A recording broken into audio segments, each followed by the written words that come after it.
하나님 말씀 우리 열왕기상 3장 3절.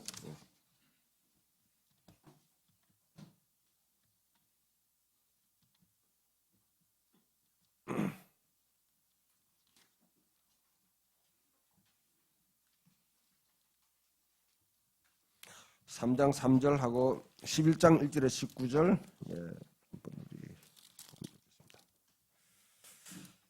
3장 3절 제가 읽어드립니다. 솔로몬이 여호와를 사랑하고 그의 아버지 다윗의 법도를 행하였으나 산당에서 제사하며 분향하였더라. 그 다음 11장으로 넘어가시면요. 열왕기상 1장에서 11장까지는 솔로몬에 관한 그런 이야기입니다. 솔로몬의 행적을 이야기하는 건데요. 1장 1절에 19절까지 내용을 한번 13절까지 내용을 교독했으면 좋겠습니다. 솔로몬 왕이 바로 딸 외에 이방의 많은 여인을 사랑하였으니 곧 모압과 암몬과 에돔과 시돈과 헷 여인이라.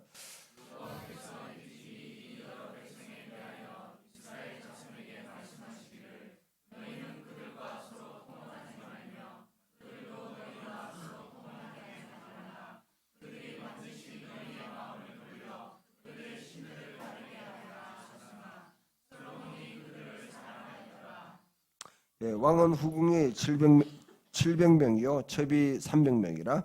그의 여인들이 왕의 마음을 돌아서게 하였더라.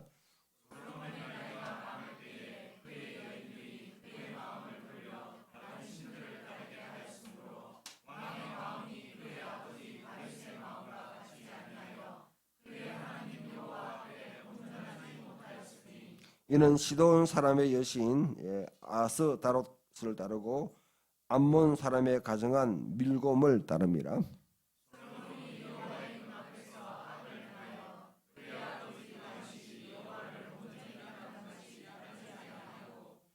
모압에 가정한 그모스를 위하여 예루살렘 앞 산에 산당을 지었고 또 암몬 자손에 가정한 몰록을 위하여 그와 같이 하였으며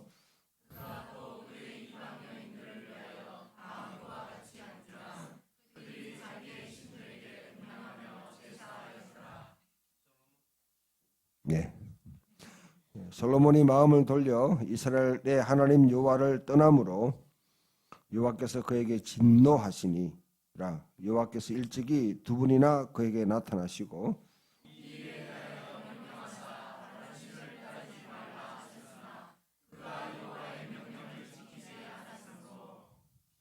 여호와께서 솔로몬에게 말씀하시되 내게 이러한 일이 있었고 또 네가 내 언약과 내가 네게 명령한 법들을 지키지 아니하였으니 내가 반드시 이 나라를 내게서 빼앗아 내 신하에게 주리라.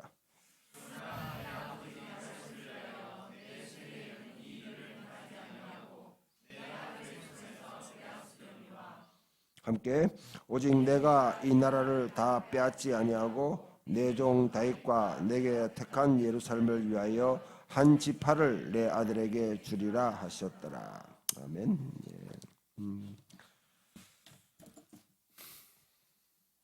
앞뒤적으로 보시면서 좀 인사 나누시죠.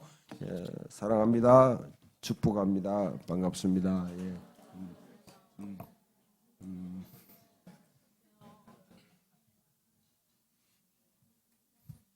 인사할 사람들이 없어요? 다 갔어요? 자, 솔로몬. 제가 어릴 때 교회 다닐 때 늘 주일학교에서 어릴 때 주일학교는 거의 이제 설교보다는 스토리텔링, 이야기를 많이 했어요. 이야기를. 참 그게 참 좋았던 것 같은데요. 그런 이야기 가운데 거의 단골 메뉴가 뭐 종종 있죠. 뭐 다니엘이라든지 솔로몬, 다윗, 뭐 노아의 홍수. 뭐 창조는 어떻게 되는지 몰라도 노아 홍수는 알았어요. 알았고 아브라함 이야기라든지 아브라함 이삭을 드렸던 이야기 뭐 이런 건 늘 지금도 한 40년 50년 전에 그 들었던 이야기들이 늘 기억이 납니다. 융판을 갖고 뭐 한다든지. 융판 혹시 아세요? 예, 모르는 세대가 많습니다. 예, 사사기 시대처럼 예, 그 앞에 세대의 일을 잘 모르는 분들이 많아요. 보면 예, 융판이라고 있습니다. 이렇게 그림을 갖다 붙이면서 하는 거라든지 되게 미국산 미국 선교 사람들이 갖다 준 것 가지고 그래 들었던 기억이 납니다. 솔로몬 하게 되면 가장 여러분 딱 떠오르는 게 뭡니까? 지혜. 지혜. 예, 그렇죠. 예, 지난주 우리 그 주일학교에서도 했던 내용인데요. 두 여인이 그것도 이제 한 집에 살면서 결국 아이를 낳았는데 한 명 죽고 한 명이 살았으니까 누가 이 아들이 누구의 어떤 여인의 아들이냐 그것을 분별하는 과정에 솔로몬이 정말 기가 막힌 지혜를 보여서 진짜 엄마가 누구인지를 분별해내는 지혜는 분별력입니다. 지혜는 분별력입니다. 신앙생활을 열정적으로 하고 성경을 아무리 뭐 많이 읽고 기도 많이 해도요 분별력이 없으면 헛고생하는 거죠. 헛고생. 방향 없이 뭐 권투 선수가 여러분 뭐 권투하는데 팔만 많이 내민다고 이기는 건 아니잖아요. 팔만 많이 내밀고 많이 뛰어다니고 하면 자기 스스로 지쳐가지고 나중에 그렇게 하죠.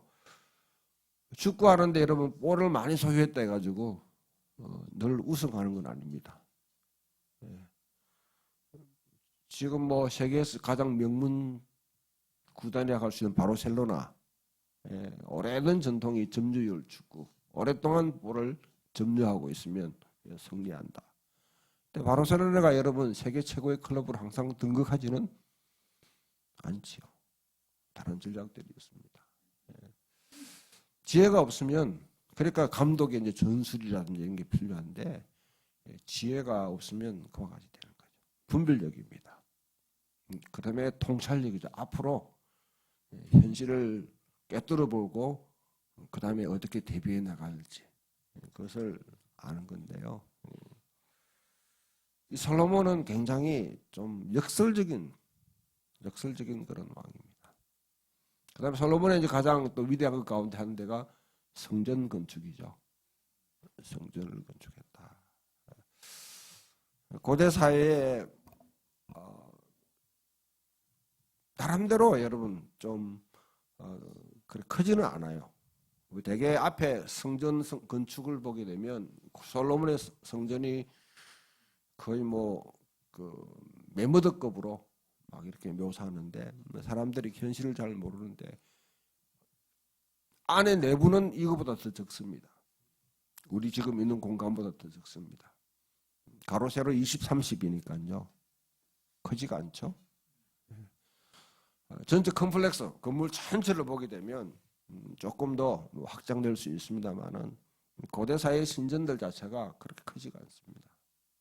뒤에 이제 헤롯이 이것을 아주 크게 그 3배 정도 확장했다면 그 이제 우리가 눈으로 보기 한 10배 정도 아주 그냥 그렇게 당대에 로마나 그리스 그 어디에도 비교할 수 없는 그런 위대한 성전을 이제 이렇게 신전처럼 만든 게 헤롯입니다.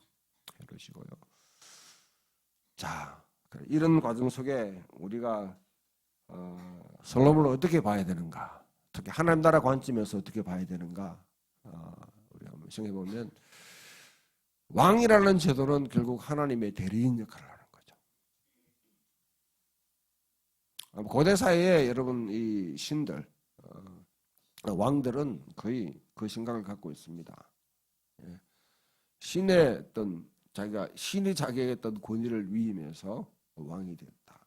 신의 통치를 펼쳐간다 하는 것이 거의 이제 근동 지역, 고대 근동 지역, 지금 중동 지역을 비롯한 그곳의 대부분의 왕들의 그런 인식입니다. 18세기 이후로부터 절대 왕권이라는 게 생기면서부터 서구 사회에 그 왕들은 어떤 무슨 뭐 신이 없어도 자기 마음대로 무엇을 할 수 있다고 생각했던 그런 왕들이 생기고 등장합니다만은 고대 신들은 그래도 왕들은 그래도 신이 있다고 생각해요. 그 가운데 솔로몬을 통해서 하나님께서 사실 뭘 원하셨는가? 다윗이 그래도 뭐냐면 상당히 하나의 어떤 표준을 만드는 것 같아요. 흠도 있고 잘한 점도 있고 못한 점도 있지만은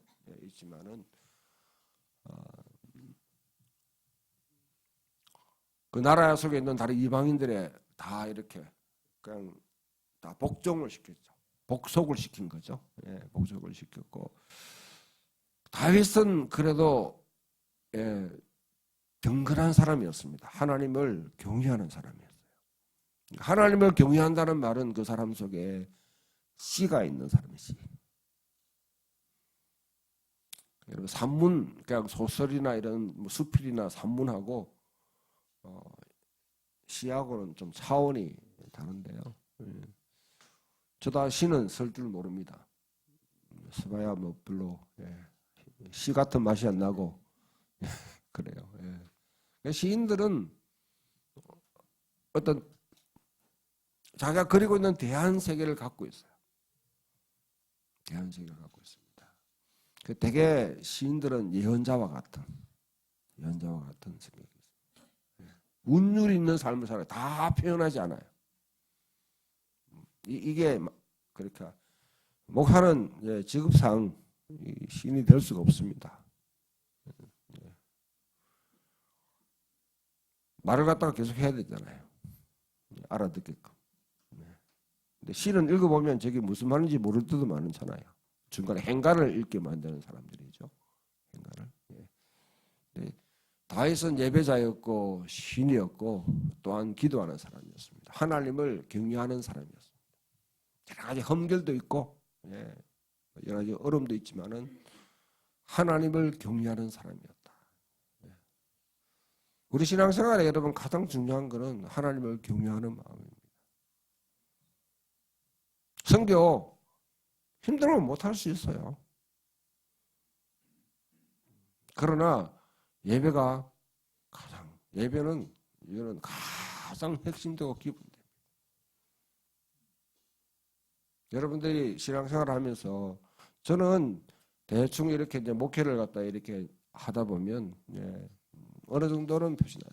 예배에 대한 감각이 흐트러지면 그때부터는 신앙생활에 문제가 생기기 시작합니다. 예배는 여러분들이 정말 신령과 진정으로 드리는 예배. 이거는 하나님 앞에 나의 생명의 거론 대신 하나님 앞에 드린다. 예배는 여러분들이 어느 곳이나 드릴 수 있습니다. 서울 가서 드릴 수도 있고 들에 가서 드릴 수도 있고 어떤 방면 들을 수 있어요. 꼭 여기에 참여해야만이 뭐 예배를 드린다 할 수 없어요. 그러나 그럼 왜 이 자리에 모여서 예배드리냐 우리가 매주일마다 이 공동체에 대한 헌신이죠. 위탁 커미트먼트가 되어 있는가. 공동체를 통해서 하나님이 이루시는 것에 대해서 내가 참여하는 겁니다. 인간의 여러분 예배한다고 해서 인간만이 예배하는 건 아니에요. 요한계시록 4장 5장에 가보면 하늘에 내 생물이 같이 예배합니다. 보좌 주변에 여러분 24장로들이 같이 참여해요. 그 다음에 14만 4천이 예배합니다. 그 다음에 보면 셀 수 없는 무리들이 그 예배에 보좌 앞으로 보좌를 중심으로 예배를 쫙 합니다. 내 생물은 무엇을 뜻하냐면요. 사자는 야생 동물을 상징하는 겁니다. 야생화들 같이. 그 다음에 송아지는 가축을 대표하는 거죠. 가축. 집에 있는 길들여져 있는 그런 도메스틱 집 안에 우리 길들여져 있는 것들요. 천사, 독수리는 하늘에 나는 새, 하늘을 관람하게 돼. 그 다음에 여러분 사람의 모습, 사람이 거기 참여. 그 가운데 24장로는 누구예요? 이스라엘과 교회의 대표들입니다. 그 천지 만물이 하나님을 찬양하는데 인간도 포함될 뿐 아니라 그 다음에 그 가운데 선택받은 사람들이 거기에 함께 참여하는 거죠.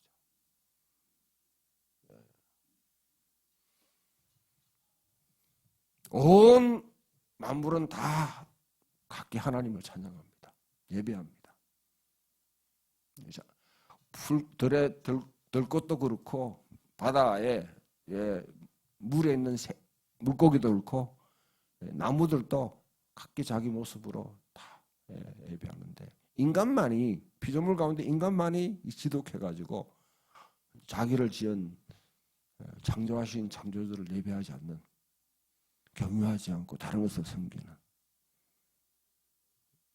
못된 버릇이 있는 거죠. 못된 버릇이 있는데 그 예배가 가장 중요합니다. 그 다윗은 예배에 대한 열정이 있었던 사람. 시편 27편 보면 내가 여호와께 구했던 한 가지 일 곧 그것을 구하리니, 곧 그것을 구하리니. 내 평생에 여호와의 전에 아름다움을 사모, 그 하나님의 그 아름다움을 사모하는 것이다. 늘 광야 생활하면서 여러분 쫓겨다니면서 예루살렘 성전에 한 번 가보려는 게 마음에 소원이었던 사람이에요. 그 마음이 늘 우러나와 있습니다. 그런데 솔로몬은 성전을 지었어요. 성전을. 근데 여러분 성전을 짓는다는 것은 우리 보면 여러분 성전 건축, 뭐 교회 건축, 교회를 굉장히 사랑하시는 분들, 또 신앙에 열정이 있는 분들, 그분들이 참 헌신하시죠. 대구의 대표적인 교회가 여러분 저기 서현교회 아시죠? 지금은 좀 뭐 골치 아픕니다만은 그 대리석으로 다 지어놨어요. 거기에 장로님 한 분이 한약방을 하시는 분이었는데 그 자기가 버렸던 사제를 다 털어가지고 지었던 거예요. 한약방 하면서 그냥 뭐 건축에 필요한 거는 무조건. 옛날에 여러분 뭐 건축위원회 뭐 이런 거 뭐 그렇게 조직적으로 안 되잖아요. 그래서 그대한 여러분 저게 그 80년대 초반 아니면 70년대 말에 지어진 건데요. 70년대에 지은 것 같아요. 80년대 제가 올라왔으니까. 79년대에 제가 대구에 왔으니까. 저렇게 지금까지 든든한 그런 교회를 만드는 거죠.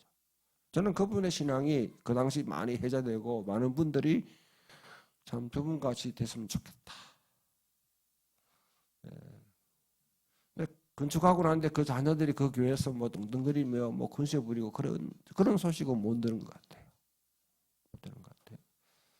근데 되게 여러분 교회를 건축하는 것들이 옛날에는 참 그런 순수한 마음이 있었는데 요즘은 그러지 않아요. 근데 솔로몬의 여러분 이 성전 건축 열왕기상 1장부터 11장까지가 솔로몬의 이야기로 딱 채워져 있는데요. 굉장히 의도적으로 그냥 배열되어 있는 겁니다. 그 가운데 보면 성전 건축 이전에 솔로몬하고 성전 건축 이후에 솔로몬하고 딱 차이가 납니다. 성전 건축 이전에 솔로몬은 그래도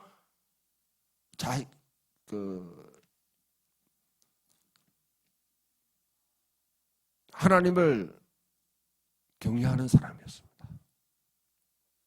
그러니까 어릴 때 여러분 사실 솔로몬은요 왕위 계승 서열에 저 밑에 있어요. 다윗의 자녀가 많았잖아요. 서열로 따지면 옛날에 되게 서열이 뭡니까? 뭐 자연적으로 특별한 계시가 없으면 뭐 나이 순으로 하는 거죠. 그래서 우리나라에서 늘 우리나라 이런 사극을 보게 되면 왕세자가 누구인가 이게 중요하잖아요. 세자도 아니었습니다.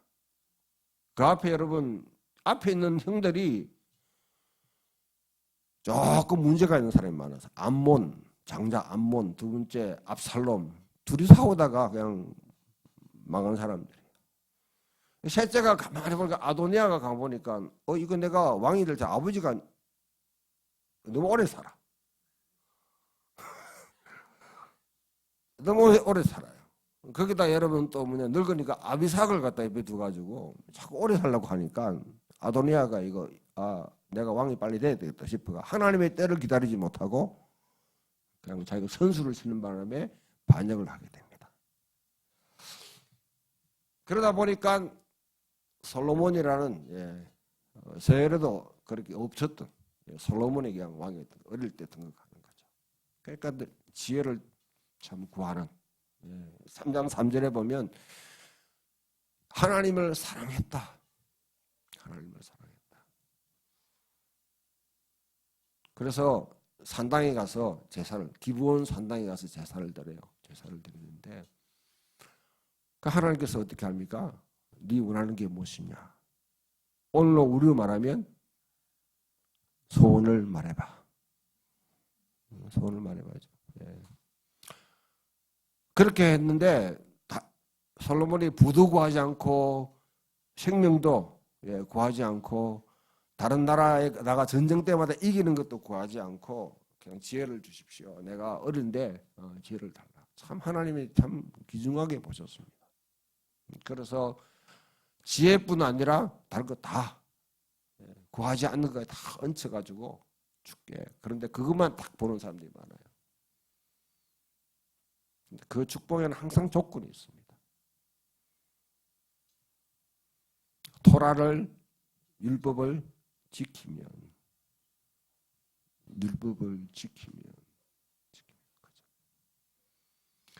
근데 그걸 솔로몬이 초반에는 나름대로 지키면서 살았는데요. 그런데 성전을 딱 짓는 순간부터 마음이 탁 변하기 시작합니다. 성전을 짓게 되면 어떤 현상이 일어나는가? 제가 간편하게 말씀드려요.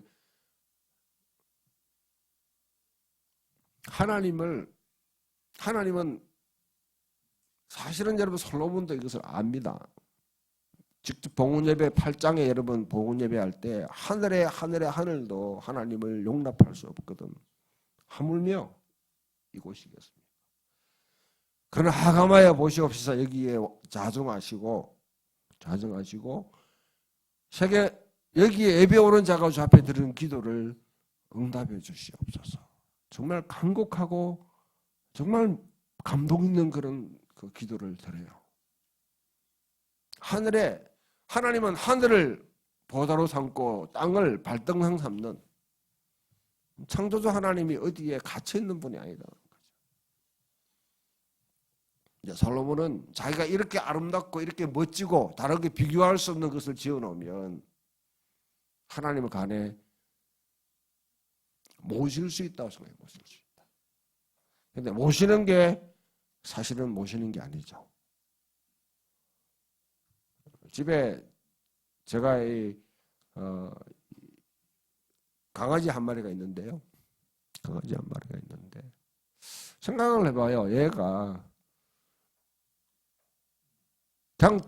그냥 여러분 자연에서 뛰어노는 게 얘가 행복할까? 아니면 집에서 그냥 와가지고 밥 주고 여러분 뭐 이렇게 보살펴야 되는 게 이게 행복할까? 지금 상황에서는 일단 길들여져 있는데 여러분 밖에 내놓으면 이거는 뭐 생존이 그 유기견들이 많이 생기잖아요.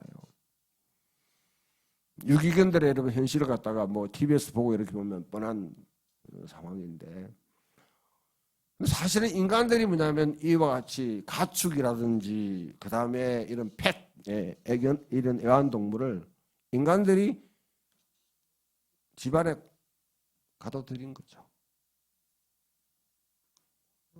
성경에 여러분 그와 같이 본래 가축이라는 게 창세기에 없지 않습니까? 노아 홍수 이전까지는 사실 하나님이 인간에게 그 동물을 고기로 먹지 못하게 만들었어요.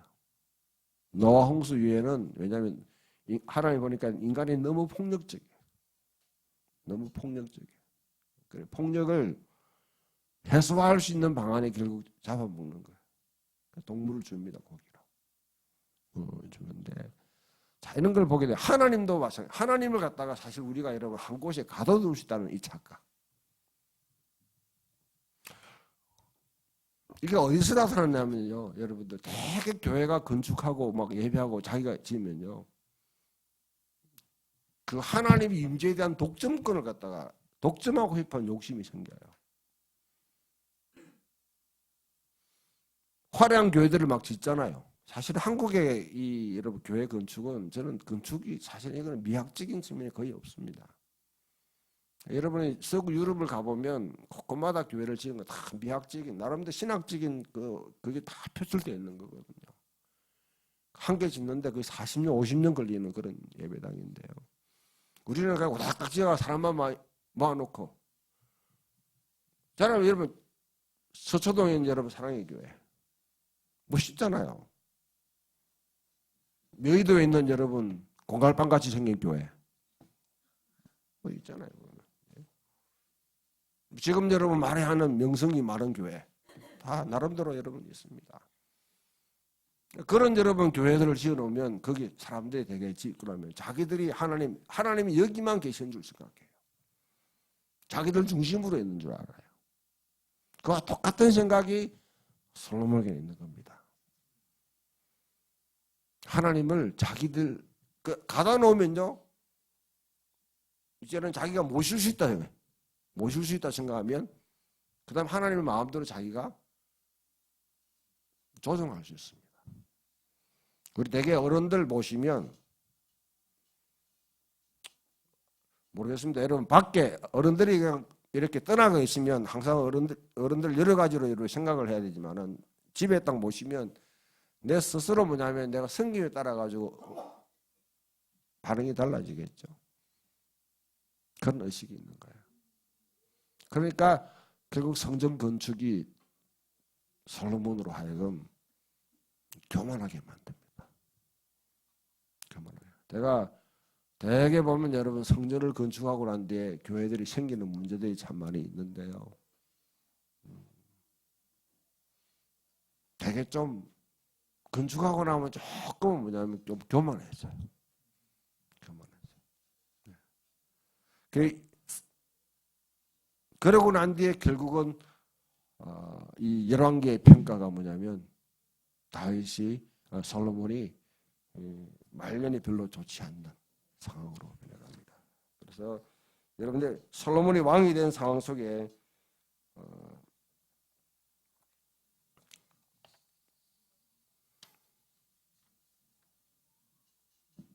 여러 가지 여러분 재판 첫 번째 솔로몬이 참 지혜롭게 보면 하나님이 지혜롭다는 것이 재판 과정이나 그 다음에 3장에요 4장에 행정 기술을 갖다가 쫙 해가지고 나라를 갖다 편제를 갖다가 만들고 하는 거 보면 굉장한 타고난 행정가입니다.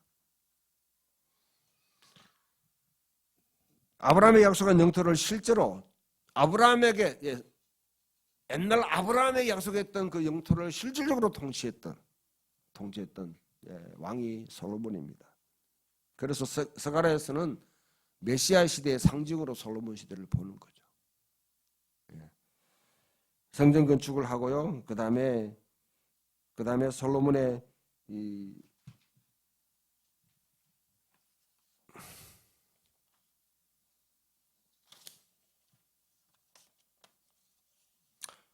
이제 성전 건축하고 나는데 국제적인 관계를 딱 그때부터는 뭐냐면 외교적인 관계를 펼쳐갑니다.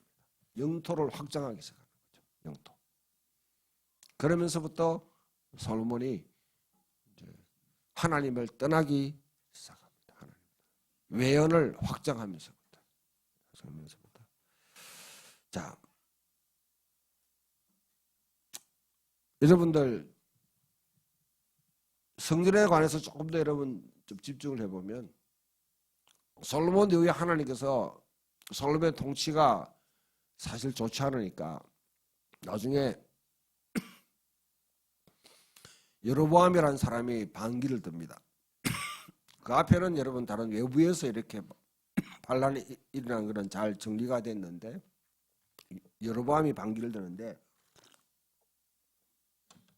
그 요구사항이 뭡니까? 세금을 감면해주고 그다음 부역을 갖다가 좀 낮춰달라. 지금 여러분 생각해보면 세금 좀 낮춰달라. 너무 높다. 그 다음에 국가가 하는 일에 너무 많이 동원된다. 봉사를 젊은이들한테 여러분 군대를 갔다 7년간 봉사, 의무 봉사하면 큰일 나겠죠?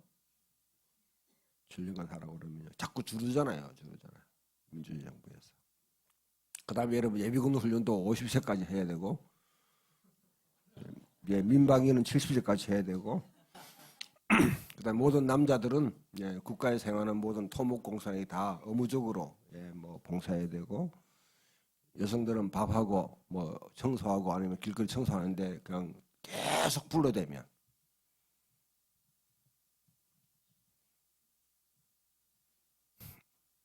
솔로몬 시대가 그랬어요.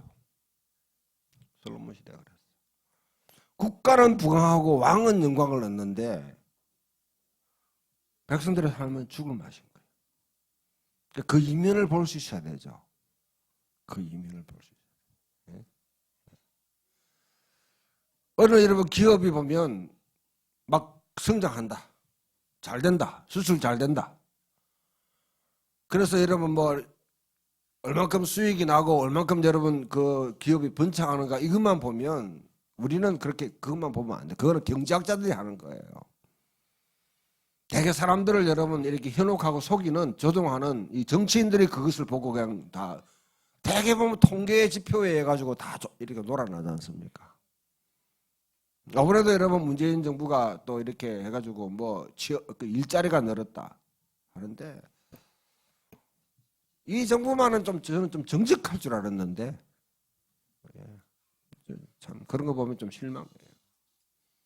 백성들의 삶이 좋은 일자리가 사실은 여러분 자꾸 사라지고 있는 상황인데 일자리가 그냥 여러분 많이 늘었다 해가지고 물론 제가 여러분 뭐 노인복지나 이렇게 해가지고 그 일자리 늘었던 걸 폄훼하는 건 아닙니다. 그분들도 복지의 대상이고 사실은 먹고 살아야 되니까. 그러나 그 이면에 여러분 이와 같이 자기가 일한 만큼의 열매를 먹지 못하는 사람들의 슬픔들, 일자리에 쫓겨나는 사람들, 억울한 일을 당하는 사람들. 삼성이라는 그룹이 여러분 있는데 그 밑에 갑질 당하는 수많은 하청업체들 그걸 볼 수 있어야 되죠. 누가 봅니까 그걸? 경제학자들이 봅니까? 관료들이 봅니까? 정치인들이 볼 수 있습니까? 믿음의 사람들은 성경을 바탕으로 그걸 볼 수 있어야 되죠. 이제 교회에서 여러분 그런 사람 성공한 사람들을 위해서 계속 뭔가 찬양하듯이 그거 없으면 뭔가 여러분 삼성이 없으면 나라가 망한다고 목사는 그렇게 말하면 안 돼. 그건 우상숭배입니다. 핀란드라는 나라가 있었어요. 있습니다 지금. 예. 삼성 애플이 뜨기 전에 여러분 세계 가장 최고의 뭐냐면 전자업계는 노키아였어요. 노키아가 사실은 핀란드의 거의 경제를 다 먹이 살렸습니다. 삼성 애플 등장하는 바람에 망했어요. 핀란드가 사라졌습니까? 아니에요. 핀란드 여러분 하는 말이 노키아가 망했기 때문에 핀란드의 삶의 질은 더 좋아졌다는 거예요.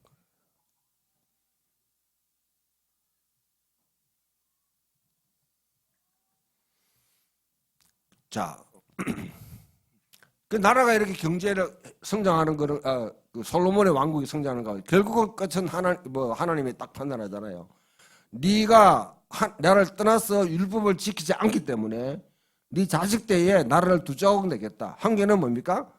너는 한 지파만 가져라. 가진 게 결국 가장 작은 지파인 베냐민 지파를 가져갔어요. 나머지 10지파는 북쪽으로 갔습니다. 나라가 나눠졌어요. 그 나라에 북쪽 이스라엘에 성전이 있었습니까? 없습니까? 없어요. 여러분 우리는 그러니까 여러분 성전이 없기 때문에 대체형으로 여로보암이 당과 베델에다가 금송아지 우상을 만들었다. 그게 성전을 대체했다고 생각하면 착각입니다. 왕은 통치를 위해서 그렇게 하지만은 백성들의 삶에는 성전 없이도 살아갈 수 있다는 거예요. 솔로몬이 지은 그 성전을 갖다 하나님이 나중에 주전 580년에 멸망시킵니다. 직접 느부갓네살 바벨론 왕을 불러가지고 완전히 멸망시켜버려요. 하나님 스스로가 뭐냐면 하나님의 이름으로 일컫는 성전을 하나님 스스로 그와 같이 멸망시킵니다. 그러면 그 위에 70년 동안 유리방황했던 여러분 포로 생활했던 이스라엘 백성들은 성전 없는 상태에서 어떻게 예배드립니까?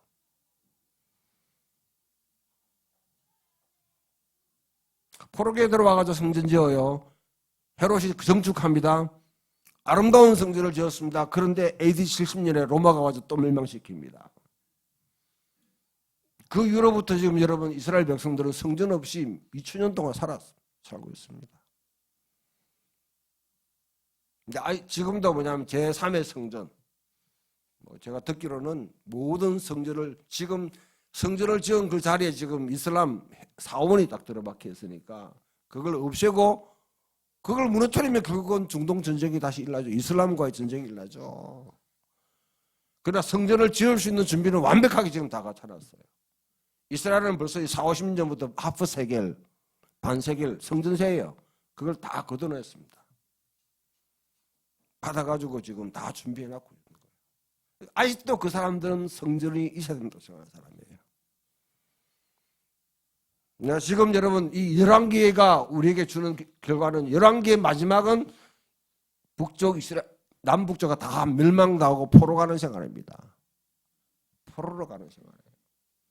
그러면 열왕기 전체를 통틀어 꿰뚫어봤던 여러분 이 사가 소위 말하는 신명기 사가라고 그렇게 하는데 신명기의 관점에서 모든 왕들을 갖다 평가하는 사람인데요. 이 사람의 입장에서는 성전 없이 살아가는 이스라엘 백성들에게 사실 주는 교훈입니다.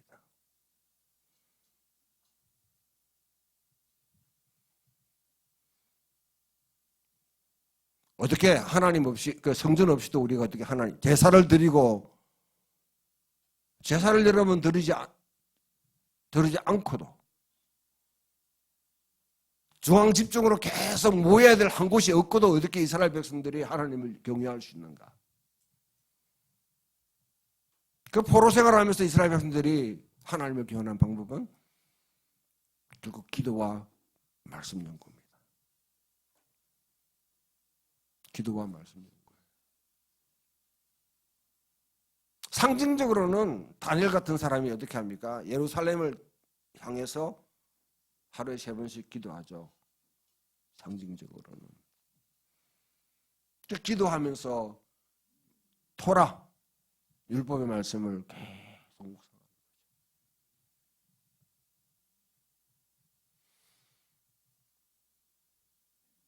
근데 아직도 건물이 있어야 된다는 사람들이 있습니다. 아직도 건물. 저는요, 여러분 닭장교로 도망가라 책을 여러분이 얼만큼 읽고 잘 이해했는지 모르지만요. 저는 그 책을 짓기 이전부터 앞에 목회하던 교회에서도 저는 딱 선언했습니다. 내가 있는 동안은 건축은 없다.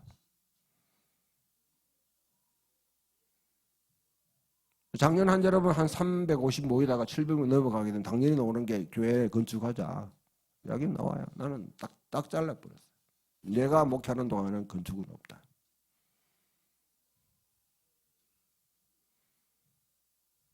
그렇게 나온 이유는 제가 신학을 영국 가서 유학을 공부하면서 제가 성경을 읽는 가운데 깨달은 거다? 아니에요. 그 이전부터입니다. 저 앞에 여러분 동부교회 지을 때 제가 여러분 존경하고 저를 키워주신 목사님입니다. 교회 부흥했어요, 여러분. 800명 된 교회가 여러분 2,000명, 3,000명 넘어가니까 교회를 새로 지을 수밖에 없죠. 목사님께서 말씀, 목사님 꼭 교회 건축해야 됩니까? 그럼 어떻게 하면 좋냐? 동역에서 서울로 올라가는 여러분, 그 당시에는 KTX가 없고 새마로 일부러 같이 타서 가는 동안에 뭐 기차에 있으면 어디 다른 데 갈 데가 없잖아요. 제가 말씀드렸습니다. 목사님 생각을 해보세요. 생각을 좀 깊이 했으면 좋겠는데, 목사님 당대는 물론 건축하면 꽉꽉 차지 싶습니다. 잘 됩니다. 목사님 후임도 괜찮은 것 같아요. 적어도 그 다음 3대 4대로 가게 되면 이 건물, 그 지었던 건물이 그대로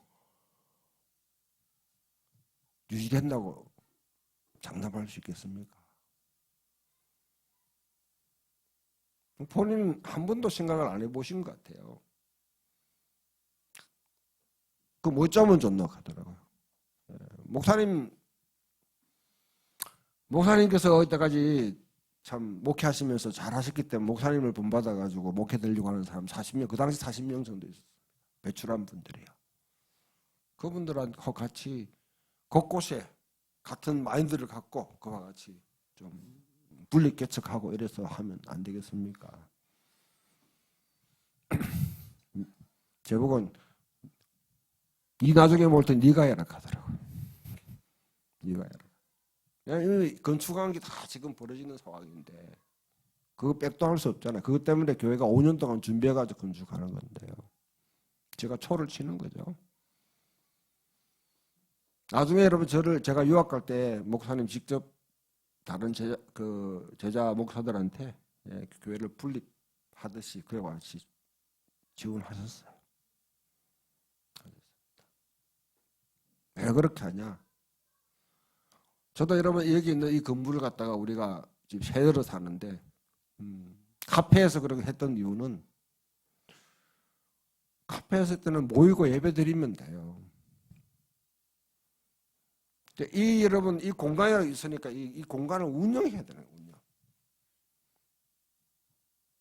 운영해야 되는 거예요. 그러면 결국 교회 중심의 삶을 살게 만듭니다.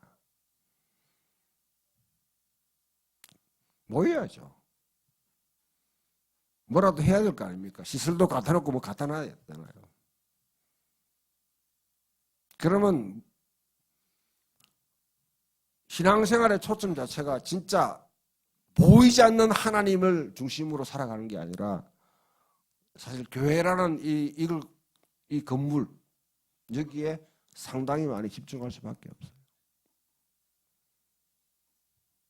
저는 다시 말씀드린다. 제 신앙생활에 제가 아무리 성경을 읽어도 예수님이나 바울이나 교회에 여러분 헌신하라는 것은 하나도 없습니다. 저는 찾지 못했어요. 교회는 건물이 아니고 프로그램도 아니고 사람입니다.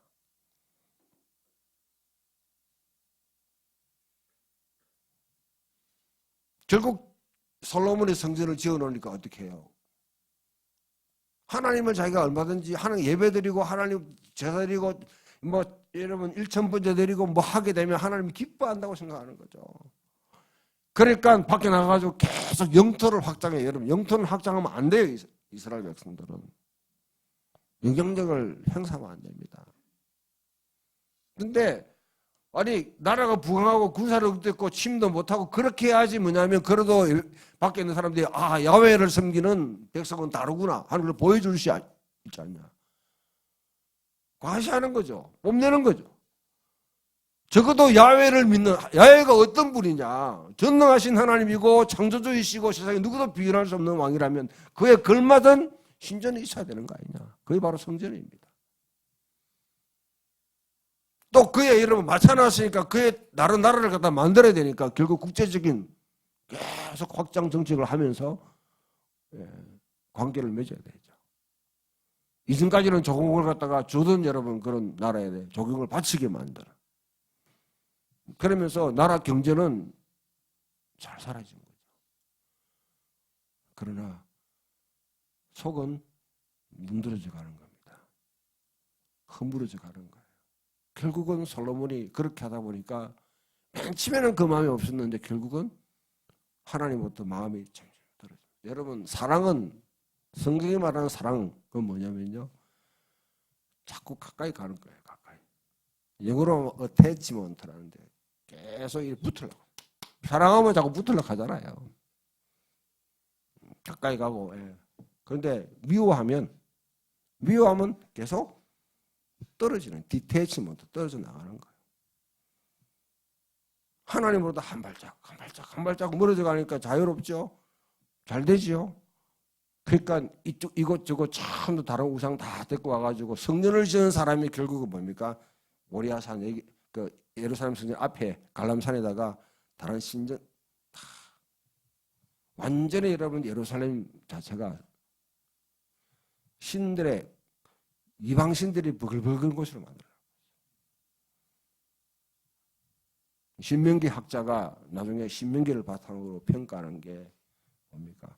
가장 중심은 쉐마 이스라엘, 들으라 이스라엘아, 하나님은 곧 홀로 한 분이시니 그 한 분을 너는 마음을 다하고 뜻을 다하고 정성을 다하고 힘을 다해서 사랑하고 그리고 내 이웃을 사랑하라.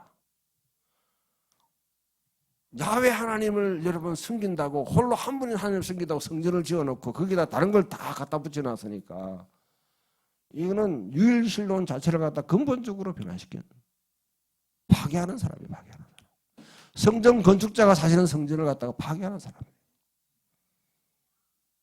건물은 지어놨는데 사실 건물이 형식으로 지어놨다는 걸 그대로 보여주는 현상이거든요. 우리 신앙생활에도 그런 게 필요할 수 있죠. 뭔가 여러분 교회에 내가 뭐 이뤘다면 거기 우상이 될 수가 있어요. 거기 우상이 될 수 있습니다.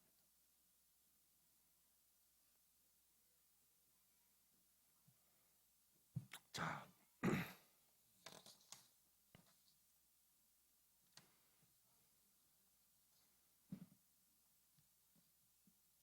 솔로몬에 대한 평가, 역사적 평가는요, 솔로몬 이후로부터 결국 왕이 두 조각 났다는 거예요. 북쪽 이스라엘, 남쪽 유다. 신명기의 평가, 신명기 10장에 여러분 우리 계속 왕에 대해서 이야기할 때 그 왕에 대해 딱 비춰보면 솔로몬은 신명기 11장에 나타난 왕이 해야 될 일을 몽땅 다 어긴 사람이에요. 하나님이 하지 말라는 걸 갖다가 완전 다 어긴 사람이에요. 세금도 거두죠. 국력도 확대하죠. 영토도 확대하죠. 결혼도 여러분 국제 이렇게 통혼 통해 가지고 어지럽혀 놨죠. 무엇보다도 기본 제단에서 1천 먼저 드리면서 하나님께 구할 때 그때 솔로몬은 그래도 형제들과 가운데 있는 사람이었습니다.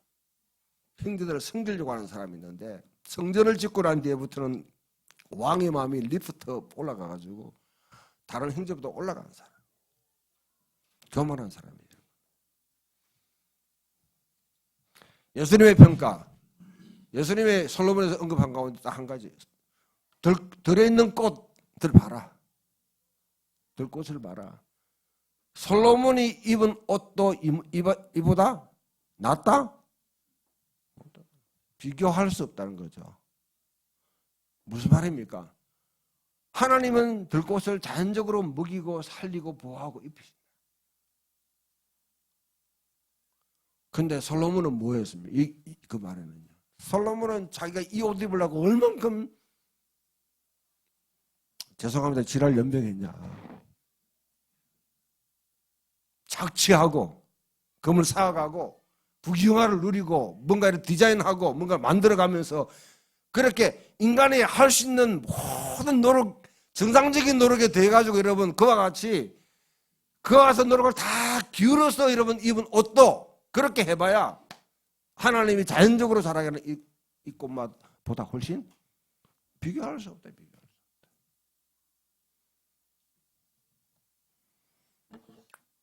어느 모임에 가서 여러분 밖에서 있는 사람 누이비통이나 아니면 또 뭡니까 뭐 요즘 뭐 샤넬이라든지 뭐 이런 그 다음에 버버리 이런 거 입고 있으면 와 좋네. 세상 사람은 그걸 볼 수 있어요. 그거 하면 뭐 품위가 있는 것 같이 보이죠.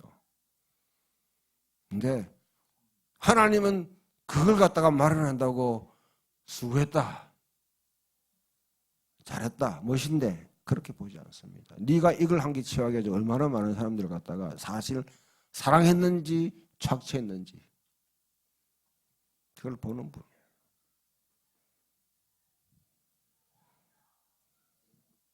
스데반의 평가, 사등 실정의 솔로몬의 성전을 어떻게 평가합니까? 이거는 우상재단이다. 우상재단. 사람의 손으로 지은 곳. 그는 우상의 전당을 말할 때 전문적인 용어입니다. 솔로몬이 보기에는 스데반이 보기에는 솔로몬의 성전은 우상의 정도가 다를 것 없다는 거예요.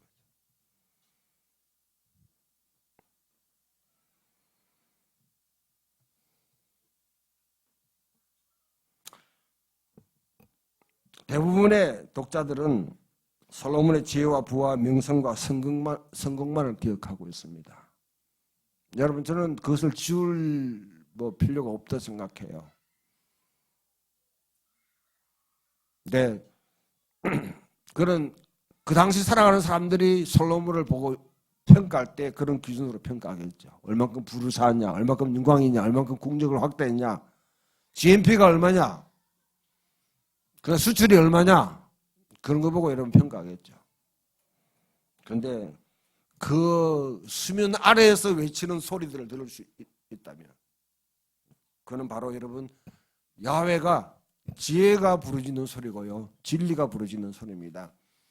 하나님의 평가는,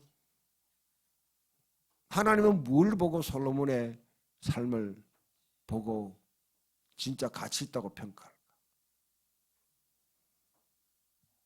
야훼의 세계에서는요, 타협이나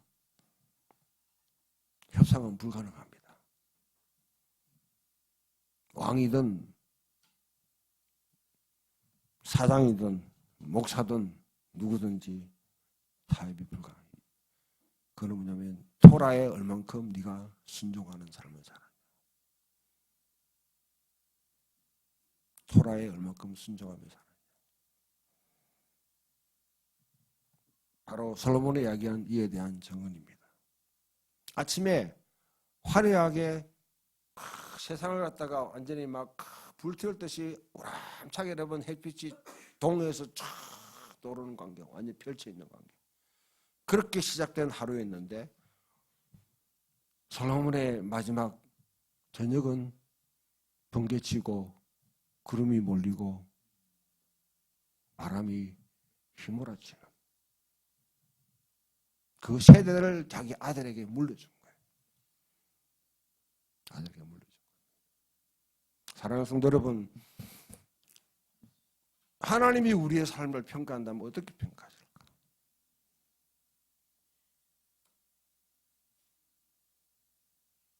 너무 기죽지는 마세요.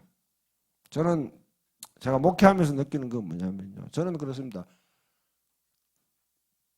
이제야 깨달은 것은 하나님 앞에 예배하고 기도하고 열심히 봉사하는 것도 물론 중요하지만은 난 그거는 그렇게 크게 하나님 평가 안 한다 생각해요.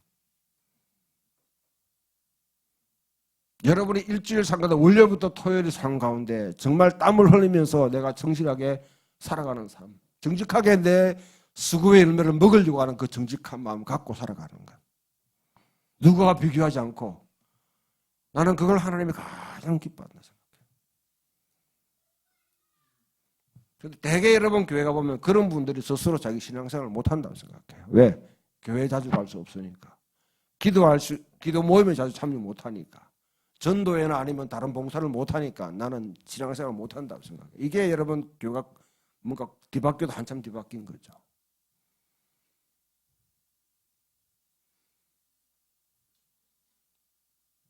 내 노력의 열매를 내 스스로 정직하게 먹을 수 있는 사람이 그 삶을 누리고 하는 것, 축복인 거예요. 그러나 그게 할 수 있는 건 그 기반에는 내가 하나님 말씀을 갖다가 읽고, 그래도 여러분 조용히 하루 시작할 때 마칠 때 하나님께 기도할 수 있다고 그래요. 가장 소박한 신앙이고 가장 멋있는 신앙생활입니다. 근데 인간은요, 거기다 자꾸만 한 개 더 하려고 그래요. 자꾸 덧칠을 하려고, 덧칠을. 풍경 있는 교회 이거 잘 돼봐야 뭐 할 거예요, 여러분들.